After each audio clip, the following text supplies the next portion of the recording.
다섯 옥타브를 넘나드는 특유의 고음과 뛰어난 가창력으로 한국의 파리넬리라는 별명을 얻으며 많은 사랑을 받고 있는 가수 조관우가 MBC 우리들의 일방 나는 가수다에 조만간 합류할 것으로 알려졌습니다.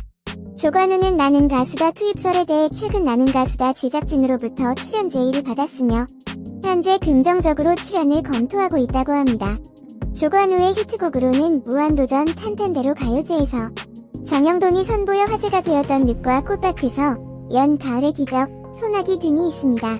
무한도전 탄탄대로 가요제 커플 선정을 위한 장기자랑 무대에서 정영돈은 아름다운 미성이 돋보이는 조관우의 늪을 선택한 뒤 미성을 뛰어넘는 마성을 보여주겠다라고 호언장담한 후에 말도 안 되는 바이브레이션과 불안하기, 짝이 없는 힘없는 가성을 선보여 스튜디오를 초토화시킨 적이 있습니다.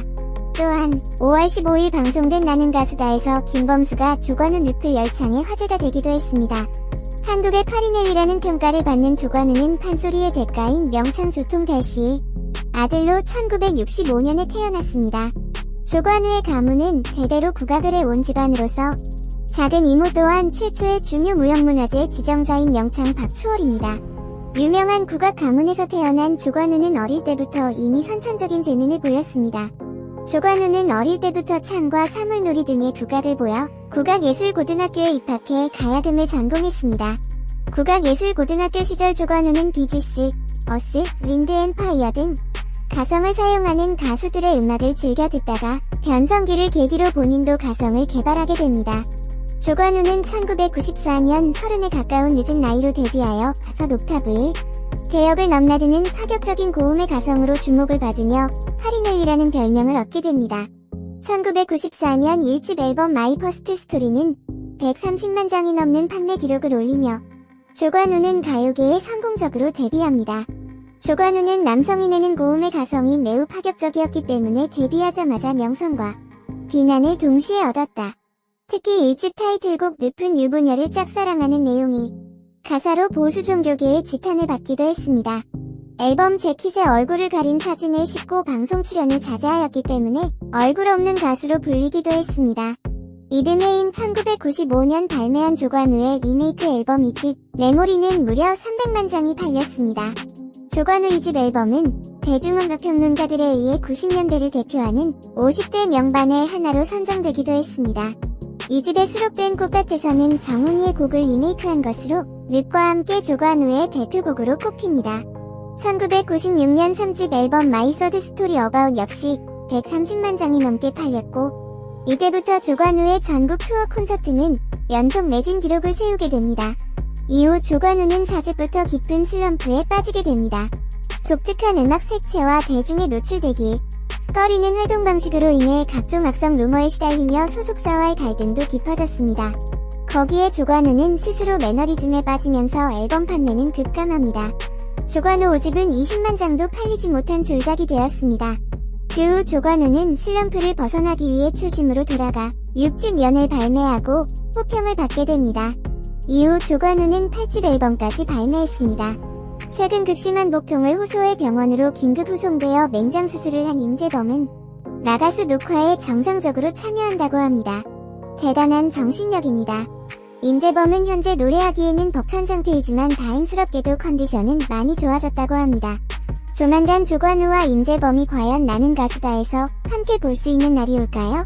나가수에서 선보일 파리넬리 조관우 vs 왕이 귀한 임재범 한창의 투톱. 파리넬리 뺨치는 환상적인 고운 가성을 선보이며 신이 내린 목소리라 평가받는 조관우와 왕이 귀환이라는 극찬을 받고 있는 임재범이 한 무대에 선다는 것 자체가 가슴을 설레게 합니다. 조만간 나는 가수다에서 가창력 종결자인 조관우와 임재범이 선보일 환상의 투톱 간의 진검승부를 볼 수 있길 기대해봅니다. 스스로 너무 아쉬운 무대였다고 했습니다. 살아왔던 인생을 호흡으로 풀어보고자 임했다는 무대에 마음으로 전달해주고 싶었으나 자기 혼자만 느낀 것 같아 아쉬웠다는 것이 무대를 마친 조관우의 소감이었지요. 노래를 시작하면서 온갖 상념이 떠올라 울컥하는 마음을 억누르기 힘들었다고 합니다. 눈물이 쏟아지려는 것을 간신히 참았다는 조관우의 말을 접하고 나니 왜 그토록 그가 무대에서 외로워 보였는지 알 것 같더군요. 만약 눈물이 한 방울이라도 떨어졌다면 스스로도 감당할 수 없었을 거라며 절제하자 스스로 다짐했다는 조관우.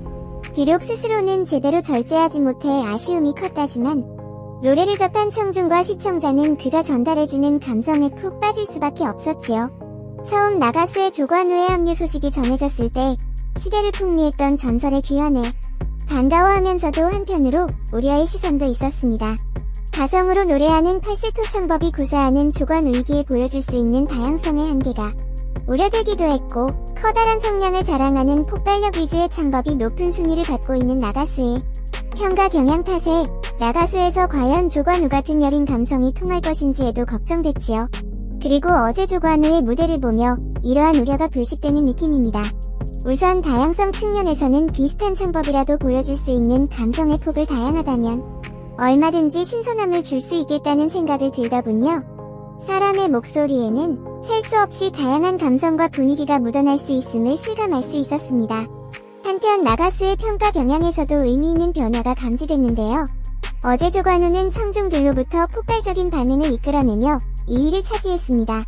힘이 잔뜩 들어간 성량의 폭발이 아닌 스며들듯 퍼지는 여린 감성만으로도 이제는 충분히 나가수에서 승산이 있다는 것을 보여준 의미 있는 무대인 셈이지요. 지난 경연에서 공동 6위를 한 이후 절치부심하던 조관우는 임재범의 빈자나 여러분을 편곡했던 하광운을 찾아갔었습니다. 하광운은 조관우에게서 끌어낼 수 있는 최대한의 장점을 살린 편곡을 제시해주지요. 바로 우리네 안의 정서였습니다. 대대로 명창 집안에서 나고 자란 조관우가 가지고 있는 한국의 정서를 노래 속에 담아내고자 했지요.